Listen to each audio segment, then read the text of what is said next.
ሽታው አለቀችና ወይኔ ቆንጆ ሰላም ነው። አንቺን የመሰለ አፕል በዚህ ሰዓት ምን ያደርጋል? ምን ላድርግ በእናትህ እዚህ እኮ ሽቶ ይሸጥኩ ጻፈ ግዛኝ እስኪ።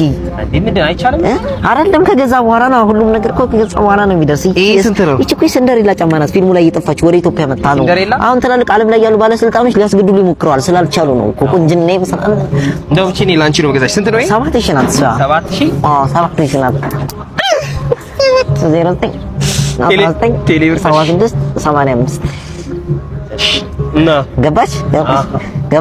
አዎ እናትሽ ጉንጭሽን አሰግ ምንድን ነው ይሄ? ኧረ ብብቴን ነው የነካሽ አንተ።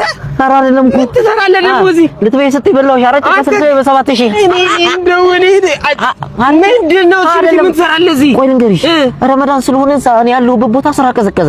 እዚህ እኮ ያበደ እኮ ግራንድ ኤክስፖ ተከፍቶ በቃ ሰው ሁላ ወደዚህ ነው የሚጎርፈው። እዚህ ሁሉ ሽጥ እየቆሞች ሲሪ ኢቨንትስ እና ሚናሬት ኢንጂነሪንግ ለባቡር ሄድ ያዘጋጁትን የቤት ሽልማት ትኬት ለቀረጣችሁ ሁሉ በቆረጥነው ትኬት ምንድነው የምናገኘው ላላችሁኝ ይሄንን የመሰለ ኤግዚቢሽን ባዛር ተዘጋጅቶ እናንተን እየጠበቀ ነው። በጊዮን ሆቴል የሚገኝ ሲሆን ውስጡም ያሉት በርካታ አይነት ሽቶዎች፣ ሸቀጣሸቀጦች፣ ልብሶች፣ ማሽነሮች ብዙ አይነት ነገር ስላሉ መታችሁ መገልገል ትችላላችሁ። በዛም በተጨማሪ ደግሞ የልጆች መጫወቻ መዝናኛዎች ስላሉ መታችሁ ፏ ማለት ትችላላችሁ። ሌሎቻችሁም ያልቆረጣችሁ ቴሌብር ላይ በመቁረጥ ቻሌንጁን አሸንፍ።